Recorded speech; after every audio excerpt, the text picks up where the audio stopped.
Dans cette nouvelle vidéo, nous allons voir comment entrer une fonction dans une formule. Vous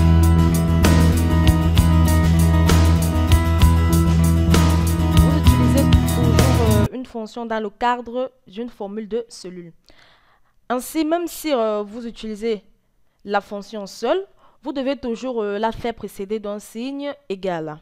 Que vous utilisez une fonction seule ou dans le cadre d'une formule plus large, il existe quelques règles et directives à suivre.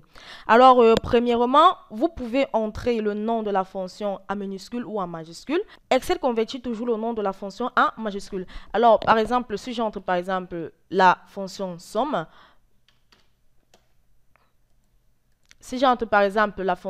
somme, en minuscule, alors lorsque je la valide, Excel la transforme tout simplement en majuscule.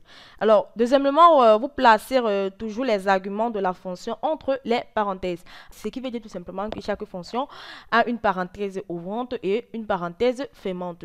Et les arguments de la fonction se placent tout simplement entre ces deux parenthèses. Alors, troisièmement, vous devez toujours séparer plusieurs arguments par des points-virgules.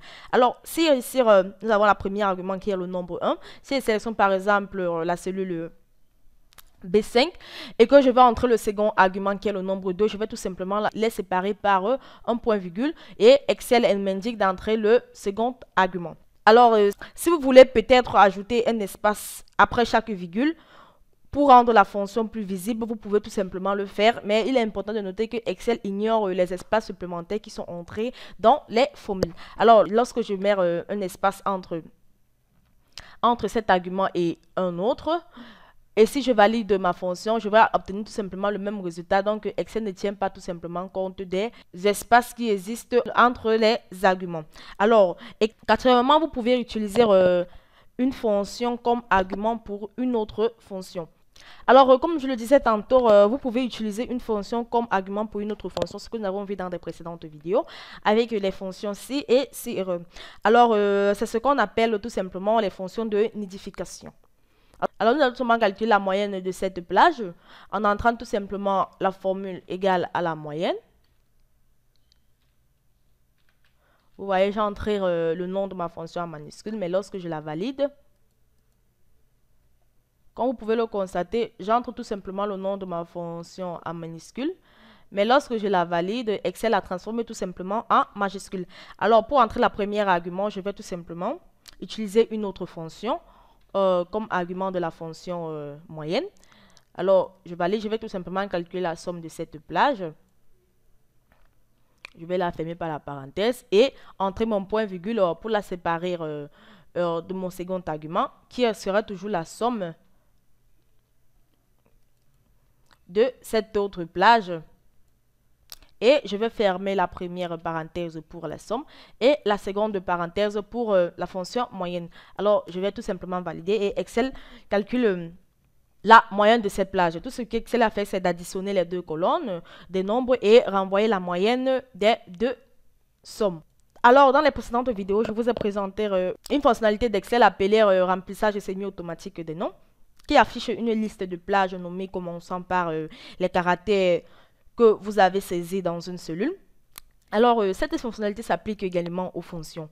Lorsque vous commencez à entrer une formule et que vous tapez par exemple la première lettre de votre fonction, Excel affiche un programme de fonction commençant par la lettre que vous aviez saisie.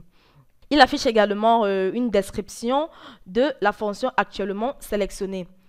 Alors, ce qui fait que ici, VA qui calcule la valeur actuelle d'un investissement. Alors, lorsque je clique sur une autre fonction, Excel renvoie tout simplement une description de la fonction sélectionnée, comme vous pouvez le constater. Alors, dans ce cas, je veux tout simplement calculer la valeur future d'un investissement. Alors, lorsque j'ai sélectionné la fonction dans la liste semi-automatique, ou encore lorsque vous tapez un nom de fonction suivi de la parenthèse gauche, Excel affiche une bannière contextuelle indiquant la syntaxe de la fonction. Alors, l'argument en cours est affiché en gras. Ici, c'est le taux, comme vous pouvez le constater. Le taux est tout simplement affiché en gras. Si j'entre par exemple l'argument taux, par exemple qui serait la cellule B4, et je vais tout simplement le séparer de l'autre argument par le point-virgule, comme nous l'avons vu tout à l'heure. Et vous voyez, comme vous pouvez le constater, le second argument est tout simplement mis en gras. Lui aussi également. Alors, ce qui signifie que je dois entrer le second argument. Et ensuite, je vais ancrer mon point virgule pour indiquer à Excel que je vais entrer mon troisième argument qui sera la cellule tout simplement B6. Alors, je vais fermer ma parenthèse parce que les arguments VA et type sont tout simplement des arguments facultatifs. Alors, nous avons tout simplement décrit cette fonction dans la précédente vidéo. Si vous voulez comprendre ce que c'est que les arguments facultatifs et les arguments indispensables, alors lorsque nous avons terminé, nous allons tout simplement fermer notre parenthèse.